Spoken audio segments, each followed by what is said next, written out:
పాలనలో ఇదే దేవాలయంలో కనకదుర్గ అమ్మవారి రథం తాలూకు మన సింహాలు మాయమైనవి, కొన్ని ఇబ్బందులు తప్పులు జరిగినాయి అంటే ఒక్కొక్కరు ఎలా మాట్లాడారు వైసీపీ నాయకులు. వాళ్ళెవరు ముస్లిమ్స్ కాదు, హిందూస్ కాదు, వాళ్ళెవరు ముస్లిమ్స్ కాదు, క్రిస్టియన్స్ కాదు, హిందువులే అందరూ. పొద్దున్న లేస్తే తాళ్ళు కట్టుకునే వాళ్ళు, బొట్లు పెట్టుకునే వాళ్ళే. కానీ ఒక తప్పు జరిగింది, ఒక అపవిత్రం జరిగింది అంటే పదవులు అనుభవిస్తూ ఉన్నవాళ్ళు, పొద్దున లేస్తే గుళ్ళకి వెళ్ళేవాళ్ళు, వీళ్ళు అపహాస్యం చేస్తూ ఉన్నారు, వీళ్ళు వెటకారం చేస్తూ ఉన్నారు. ఈ ఎంటైర్ ఈ విషయంలో వాళ్ళు మతం పుచ్చుకున్నారా లేదో నాకు అన్నీ తెలియదు. వైవి సుబ్బారెడ్డి గారు ఉన్నారు, భూమన కరుణాకర్ రెడ్డి గారు ఉన్నారు, వారి కుటుంబ సభ్యులు ఉన్నారు. ఎవరైనా సరే మీరు మతం పుచ్చుకున్నారా లేదో నాకు తెలియదు. అవన్నీ అది మీ బయటికి చెప్పుకుంటారా లేదో నాకు తెలియదు. నేను అది కూడా మాట్లాడట్లా. కానీ మీరు బాధ్యత తీసుకున్నారు. మీరు హైందవ ధర్మాన్ని కాపాడుతానని మీరు బాధ్యత తీసుకున్నప్పుడు కాపాడాల్సిన అవసరం మీ మీద ఉంది. బోర్డుని మీరు స్థాపించారు, మేము స్థాపించాల. తప్పులు జరిగినాయి, తప్పులు జరిగితే వైఎస్ జగన్ గారు ఏం చెప్పాలి? ఒకవేళ నాకు తెలియకుండా మేము ఆయన బ్లేమ్ చేయట్లా, కానీ మీ ఆధ్వర్యంలో జరిగింది, మీరు కాన్స్టిట్యూట్ చేసిన బోర్డు వల్ల జరిగిన తప్పిదాలు ఇవి. మేము ఇవి కనుగొన్నాం. ల్యాబ్ టెస్ట్లు ఇవన్నీ మేము ఆటలాడతామా? ఇవన్నీ మీరందరూ హిందువులే కదా, బాధ్యత లేదా? కనుక చాలా బలమైన సనాతన ధర్మాన్ని పాటించేవాడిని. నన్ను మించి దేశాన్ని చూడమని, సనాతన ధర్మాన్ని చూడమంటున్నా. దాకా మా ఇంట్లో రామనామం ఉండేది, రామ జపం ఉండేది మా ఇంట్లో. అలాంటి రామభక్తులం మేము. కానీ రామతీర్థం విగ్రహాన్ని, రాముడి విగ్రహాన్ని శిరచ్ఛేదం జరిగినప్పుడు ఒక సగటు సనాతనవాదిగా, సగటు హిందువుగా మాకు సరదా కాదు, ప్రతి ఒక్క బయటకు వచ్చి చాలా గొడవలు చేయగల సత్తా ఉన్నవాడిని గుర్తుపెట్టుకో. ముఖ్యంగా వైసీపీ నాయకులకి, నన్ను విమర్శించే దేశ యావత్తు నన్ను విమర్శించే ప్రతి ఒక్కరికి తెలియజేస్తున్నా, గొడవ పెట్టుకోవాలంటే చాలా బలంగా గొడవ పెట్టుకోవాలి. కానీ నాది పేదవాళ్ళ కష్టాలు, క్రిమినలైజేషన్ ఆఫ్ పాలిటిక్స్, వీటి మీద మేము మాట్లాడతాం, వీటి మీద తప్పించాం. ప్రజలు బాగుండాలి, కాన్స్టిట్యూషన్ వాల్యూస్ని అప్హోల్డ్ చేయాలి, రాజ్యాంగం బాగుండాలి, వీటి కోసం తపన పడేవాళ్ళు. కానీ సెక్యులరిజం పేరు మీద, secularism is not one way, it's two way. Secularism అంటే కూర్చోబెట్టి ఒక్క సైడ్ నుంచి వచ్చేది కాదు, అన్ని సైడ్ నుంచి రావాలి. ఇది చాలా ఆవేదన కలిగిస్తుంది. కొన్ని దశాబ్దాలుగా చూస్తున్నారు ప్రతి హిందువు. దీంట్లో మిగతా మతాల ప్రస్తావన కంటే కూడా నేను ఎక్కువ ప్రస్తావన చేస్తుంది.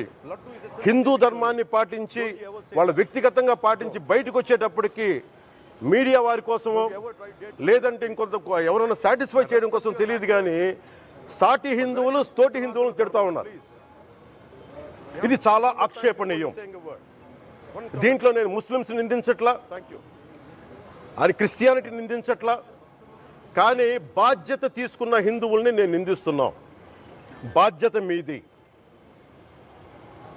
మీరు యథాలాపంగా వచ్చి ఇది పొలిటికల్ పదవులు, విగ్రహాలు పోతే మేము ఇల్లు కట్టుకుంటాం, వాకిళ్ళు కట్టుకుంటాం, ఏం మాటలవి? ఇదే మీరు మస్జిద్లో జరిగితే మాట్లాడతారా? మస్జిద్లో ఇలాంటి అపవిత్రం, ఒక చిన్నపాటి చోరీ జరిగితే ఇలాగే మాట్లాడతాం. ఎందుకంటే మీరు మాట్లాడరు, ఓట్లు కదా అక్కడ. కానీ హిందువులు మాట్లాడితే హిందువులు అందరికీ ఎవరు పట్టించుకోరు. ఇక్కడ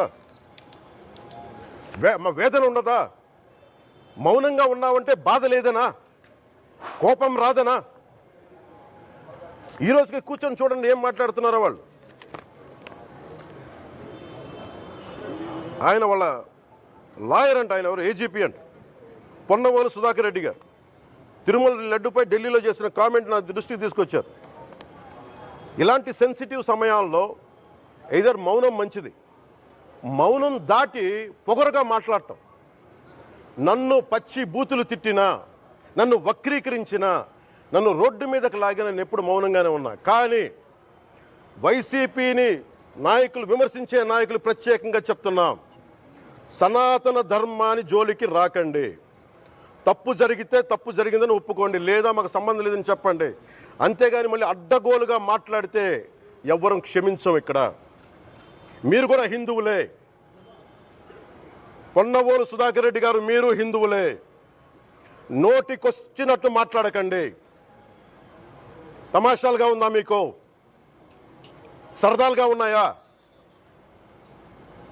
మొన్న ప్రకాష్ రాజ్ గారు మాట్లాడారు నా మీద. అరే నేను మాట్లాడుతుంది ఒక హిందువులు అపవిత్రం గురించి మాట్లాడుతున్నాను. ఇందులో ప్రకాష్ రాజ్ గారికి సంబంధం ఏంటి? ఇందులో నేను ఇంకొక మతాన్ని నిందించానా? ఇస్లాంని నిందించానా? క్రిస్టియానిటీని నిందించానా? ఈ అపవిత్రం జరిగింది, ఇలా జరగకూడదు, ఫుడ్ అడల్టరేషన్ జరిగిందని మాట్లాడుతుంటే దీన్ని గోల చేయకూడదంటే, అంటే తప్పు జరిగినప్పుడు మాట్లాడకూడదా? ఒక అపవిత్రం జరిగితే మాట్లాడకూడదా? దేవతా విగ్రహాలను శిరచ్ఛేదం చేస్తే మాట్లాడకూడదా?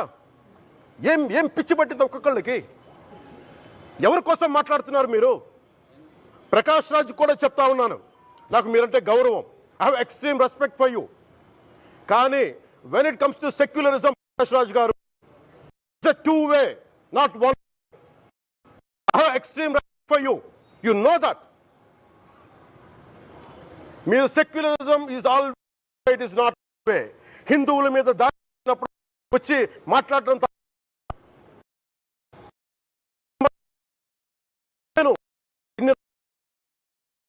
మంది కౌలు రైతులకు ఇచ్చాను, ఎంతమంది ముస్లిం ఇస్లాం రైతాంగానికి ఇచ్చాను నేను. ఇదే ఎన్ని మద్రాసాలకి డబ్బులు ఇచ్చాను నేను, 25 లక్షలు 30 లక్షలు ఇచ్చాను, నేను ఇచ్చినవాడిని. నేను నాకు అన్య మతం ఇస్లాం మీద గౌరవం ఉన్నవాడిని, క్రిస్టియానిటీ మీద గౌరవం ఉన్నవాడిని. చిన్నప్పటి నుంచి కూర్చొని మిషనరీ స్కూల్లో చదువుకున్నవాడిని. నా టీచర్ చెప్పే సూక్తి, తను తగ్గించుకున్నవాడు హెచ్చింపబడిని చెప్పి బైబుల్ సూక్తిని ప్రతిసారి కోట్ చేస్తూనే ఉంటాను. ఇది నా గౌరవం, ఇది నేను చూపించే గౌరవం. మీరు మాట్లాడితే కూర్చొని నేను పాటించే ధర్మానికి అపవిత్రం జరిగినప్పుడు నేను మాట్లాడకూడదు, మౌనంగా ఉండాలి. సెక్యులరిజంకి విఘాతం అంటే ఏంటి? సెక్యులరిజంకి విఘాతం? నా ఇంటి మీద దాడి జరిగినప్పుడు నేను మాట్లాడకూడదా? నా ఇల్లు 10 మందికి ఆశ్రయం ఇస్తుంది. నా సనాతన ధర్మం అన్ని ధర్మాలకి ఆశ్రయం అయితే దానికి దాడి జరిగినప్పుడు, దాని మీద అపవిత్రం జరిగినప్పుడు దానికి కూడా మాట్లాడకూడదంటే ఏం మాట్లాడాలి మీతోటి? ప్రకాష్ రాజ్ గారు, you have to learn your lessons. I respect you. It's not just Prakash Raj Garu, all the people who thinks in the name of secularism, you're going haywire. Let me tell you guys, we are extremely hurt. Don't make a mockery out of our sentiments. We are deeply, deeply hurt. It's not fun for you, fun for you. Maybe it might be fun for you. It is not fun for us. It's a deep anguish, deep pain. Don't you ever forget. Before you come and think 100 times and say, talk about Sanatana Dharma. Enough of this. చాలు. ఇష్టానికి మాట్లాడుతూ ఉన్నారు సనాతన ధర్మం మీద. అయ్యప్ప స్వామి మీద మాట్లాడతారు, సరస్వతి దేవి మీద మాట్లాడతారు. అల్లా మీద మీరు మాట్లాడగలరా? మహమ్మద్ ప్రవక్త మీద మీరు మాట్లాడగలరా? జీసస్ మీద మీరు మాట్లాడగలరా? అందరూ కూర్చొని సనాతన ధర్మం మీద, వినాయకుడి మీద జోకులు వేస్తారు, దుర్గాదేవి మీద జోక్స్ వేస్తారు, సరస్వతి దేవి మీద జోక్స్ వేస్తారు. మా మనోభావాలు గాయపడవా? మాకు బాధ ఉండదా? అందుకే నేను ప్రతిపాదించింది ఏంటంటే, ప్రతి దానికి రావలేకపోతున్నాం. సనాతన ధర్మ రక్షణ board is order of the day. ప్రతిసారి కూర్చోబెట్టి మేము డిఫెండ్ చేసుకోలేం. ఇది ప్రతి సగటు హిందువు తాలూకు ధర్మం. ఇదే ఇస్లాం మీద దాడి జరిగితే ఎంతమంది బయటకు వస్తారు? ఎంతమంది నిరసన తెలియజేస్తారు? రోడ్ల మీదకి రమ్మని చెప్పట్లా. కనీసం మీకు కోపం కూడా రాకపోతే మేము ఏం చేస్తాం? గుడికి వెళ్ళే ప్రతి హిందువు బాధ్యత కాదా ఇది? నా ఒక్కరి బాధ్యతేనా? మా బాధ్యతేనా? మీది కాదా? ధర్మాన్ని మీరు పరిరక్షించడానికి మీ బాధ్యత కాదా? ఈయన పొన్నవోలు సుధాకర్ రెడ్డి గారు మాట్లాడేది, పంది కొవ్వు చాలా ఖరీదైంది, ఆ కొవ్వు లడ్డు నెయ్యితో ఎలా కలుపుతారు? నెయ్యి 300 రూపాయలు ఉంటే పంది కొవ్వు 1200 రూపాయలు. బంగారంతో రాగి కలుపుతారా? ఇత్తడిలో పుత్తడి కలపరు. చెంబు తయారులో ఎవరైనా బంగారం కలుపుతారా? మదం ఎక్కిన మాటలు పొన్నవోలు సుధాకర్ రెడ్డి గారు. మదం ఎక్కి వస్తే ఇట్లాంటి మాటలే వస్తాయి. మీరు నా మీద కోర్టులో కేసులు వేసుకుంటారో ఏమి చేసుకుంటారో చెప్తా. మీరు ఏజీపీలు కదా, మీ దగ్గర వేల కోట్ల డబ్బులు ఉన్నాయి కదా, వేసుకోండి కోర్టులో. చెప్పండి.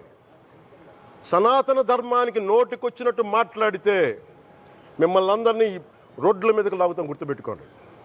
తప్పు జరిగింది, ప్రాయశ్చిత్తం చేసుకోండి, లేదంటే మౌనంగా మాట్లాడకుండా ఉండండి అంతే. మా మనోభావాలు ఇంకా రెచ్చగొట్టేలా మాట్లాడొద్దు.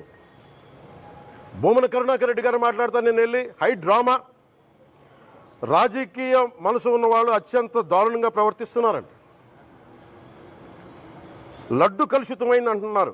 కల్తీ నెయ్యితో తప్పు చేసి ఉంటే సర్వనాశనం అయిపోతాం, రక్తం కక్కుని చచ్చిపోతాం. మీ నాశనం మొదలైంది. రెండోది అది భగవంతుడికి వదిలేస్తున్నాను. వైవి సుబ్బారెడ్డి గారు విచారణకి రావాలంటే రికార్డులు ఆయనకి ఇవ్వాలంట. మీరు ప్రభుత్వంలో రికార్డులు మాకు ఇచ్చారా? మాకు ఏం మాట్లాడుతున్నారు మీరు? మీరు కూడా విచారణకు సిద్ధంగా అండి. అసలు ఈవో ధర్మారెడ్డి గారు ఆ మనిషి గాయబ్. ఈ రోజు దాకా లేడు ఆయన. ఈరోజు దాకా మళ్ళీ కనిపించలా. ధర్మారెడ్డి గారు నేను మిమ్మల్ని చూశాను. ఆ రోజున నేను దర్శనానికి వచ్చినప్పుడు మీరు అందరూ ఎలా ప్రవర్తించారో నాకు తెలుసు, నేను చూశా.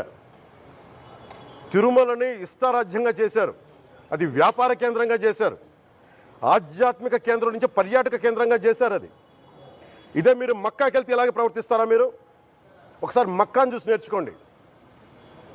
ఇస్లాంని పాటించే ప్రతి ముస్లిం ఎంత పవిత్రంగా పాటిస్తాడో చూడండి. అక్కడ అథారిటీస్ని అడగండి. ఒక చిన్నపాటి మస్జిద్కి వెళ్తే ఎంత పవిత్రంగా చూసుకుంటారో చూడండి. ధర్మారెడ్డి గారు మీరు హిందువులా? మీ ఇష్టానికి మీరు చేసేసుకుంటారా? మీ బిడ్డ చనిపోయాడు, చనిపోయిన కనీసం 11 రోజులు లోపలికి రాకూడదండి, ఈ లోపల వచ్చేస్తారా మీరు? మేము మర్చిపోయామనుకుంటున్నారా? ఆగమ శాస్త్రం చెప్పింది మీకు ఇదేనా? అంటే గవర్నమెంట్ ఉద్యోగులు అయితే ప్రభుత్వం మీరు నియమిస్తే మీ ఇష్టానికి చేసేసుకుంటారా? మాకు బాధలు ఉండవనుకుంటున్నారా? ఇదే మీరు ఒక ఇస్లాంకి చేస్తే అపచారం జరిగితే మీరు ఏం చేస్తారు? బయట రోడ్ల మీదకి వచ్చి మీరు కూర్చోబెట్టి దాన్ని పొలిటికలైజ్ చేస్తారు. మీరు పొలిటికలైజ్ చేస్తారు. నేను నిజంగా చెప్తున్నా, జగన్మోహన్ గారికి కూడా చెప్తున్నా, మీరే కనుక నేనే కనుక సనాతన ధర్మం మీద పోరాటం చేయాలని నన్ను ఆపేవాళ్ళు ఎవరు లేరు ఈ దేశంలో, గుర్తుపెట్టుకోండి. నేను కనుక సనాతన ధర్మం కోసం నేను పోరాటం చేస్తే చచ్చిపోవడానికి సిద్ధం నేను. కానీ నేను అక్కడి దాకా తీసుకెళ్ళిన విషయాలు, దానికి నిదర్శనమే రామతీర్థ రాముల వారి విగ్రహం శిరిచ్ఛేదం జరిగినప్పుడు ఒక్క మాట మాట్లాడకుండా చెప్పి కూర్చున్నాను. ఆ తెలివితేట లేక మీ ప్రభుత్వాన్ని కిందకి తీసుకొచ్చి అధాపాతాలను తొక్కిన మేము మాకు శక్తి లేదనుకుంటున్నావా? ఉండవనుకుంటున్నావా? కానీ మేము సమాజాన్ని కలిపి ఉంచాలని వ్యక్తులం తప్ప విడగొట్టాలని వ్యక్తులం కాదు. మేము గుర్తుపెట్టుకోండి. అలాగే ఈరోజు నుంచి ప్రజలందరికీ కూడా చెప్తున్నా, ఎవరు అన్ని మతాలని మేము గౌరవించేది ఈ నేల. ఒక జనసేన పార్టీ అని కాదు, తెలుగుదేశం పార్టీ అని కాదు. మీరు ఏ పార్టీలకు సంబంధించిన వైసీపీలో ఉన్న హిందువులందరూ ఏం చేస్తున్నారు? మీరందరూ పోటీ పడ్డారు కదా తిరుమలకి వెళ్ళడానికి. మీరు మర్చిపోయారు, ఇందులో ఈ పాపం మీకు కూడా వస్తుంది, ఈ పాపం మీకు కూడా తగులుద్ది. మీ మౌనం కూడా మొత్తం జాగ్రత్త, తరాలు నాశనం అయిపోతాయి. మీ మౌనం మంచిది కాదు. ఇది ఒక వెంకటేశ్వరుడికి జరిగింది కాదు, భగవంతుడికి, నిరాకారుడు, ఆయనకి ఇవేం పట్టవు. మనం నమ్ముకొని ఆయనకి వెళ్తున్నది మనకి బాధ్యత. ఇది ఇంకా ప్రతి ఒక్కరు దీన్ని గుర్తుపెట్టుకోండి. చేతులెత్తి వేడుకుంటున్నాను, చేతులెత్తి వేడుకుంటున్నాను. సగటు హిందూ మీరు సినిమా టికెట్లకు వెళ్ళిపోతారు. అభిమానులు అందరూ మీరెవరు హిందువులు లేరా? సినిమా టికెట్ల కోసం చించుకుంటారు. సినిమాని మీరు కూర్చోడానికి మీరు మొత్తం మాట్లాడతారు. అందరిని అడుగుతున్నా, అందరు మొత్తం భారతదేశపు యావత్తు ఉన్న సినిమా అభిమానులు అడుగుతున్నా, మీరందరూ హిందువులే కదా? అత్యధికులు హిందువులే కదా? మీకు బాధ్యత లేదా? మీకు మీ సినిమా హీరోలు, నేను కూడా హీరోనే, నన్ను మించి దేశాన్ని చూడమని, సనాతన ధర్మాన్ని చూడమంటున్నా. మీ కన్వీనియంట్గా కూర్చోబెట్టి హీరోలను ఎత్తడం కాదు, నన్ను ఎత్తడం కాదు. ధర్మం విఘాతం కలిగినప్పుడు ధర్మానికి మీరు మాట్లాడటం మీ బాధ్యత. నా తరం మేము కష్టపడుతున్నాం, ముందుకు వచ్చాం. ఎవరి కోసం పడుతున్నాం ఈ కష్టాలు? మాకు సరదా కాదు. ప్రతి ఒక్కరి ఇష్టానికి వచ్చి మాట్లాడుతూ ఉంటే బాధ కలుగుద్ది. అయ్యప్ప స్వామి దీక్ష చేసే వాళ్ళ మీద ఎంత ఇష్టారాజ్యంగా మాట్లాడతారు. ఇదే మీరు ఎవరన్నా సరే ఇస్లాం మీద మీరు గొంతు ఎత్తగలరా? ఎందుకంటే రోడ్ల మీదకి వచ్చి కొడతారని మీకు భయం, అందుకు మీరు మాట్లాడరు. హిందువులు అంటే మెత్తని మనుషులు కదా, తోటి హిందువు కదా, మీరు ఏదైనా మాట్లాడచ్చు. మీకు నమ్మకాలు లేకపోతే మీరు ఇంట్లో కూర్చోండమ్మా. మీకు నమ్మకాలు లేకపోతే ఇంట్లోంచి బయటికి రాకండి, మమ్మల్ని ఏం అనకండి. మేము ఎలా పూజా విధానం ఎలా చేస్తాం, అలాగే ముఖ్యంగా ఫిల్మ్ ఇండస్ట్రీ కూడా నేను తెలియజేస్తా ఉన్నా. దీని మీద మీరు మాట్లాడితే మద్దతుగా మాట్లాడండి, లేదంటే మౌనంగా కూర్చోండి. అంతేగాని మీ మాధ్యమాల ద్వారా అపహాస్యం చేస్తే మటుకు ప్రజలు మిమ్మల్ని ఎవరు క్షమించరు. ఎందుకంటే చాలా డీప్ పెయిన్ ఇది. మీరు లడ్డు మీద జోక్లు వేస్తున్నారు. నేను ఒక సినిమా ఫంక్షన్లో కూడా చూశాను. Laddu is a sensitive issue అని. Don't you ever say that. Don't you ever try day to say that, please. I respect you as actors, but when it comes to Sanatana Dharma, please, you have to think 100 times before you saying a word. One comment. Thank you.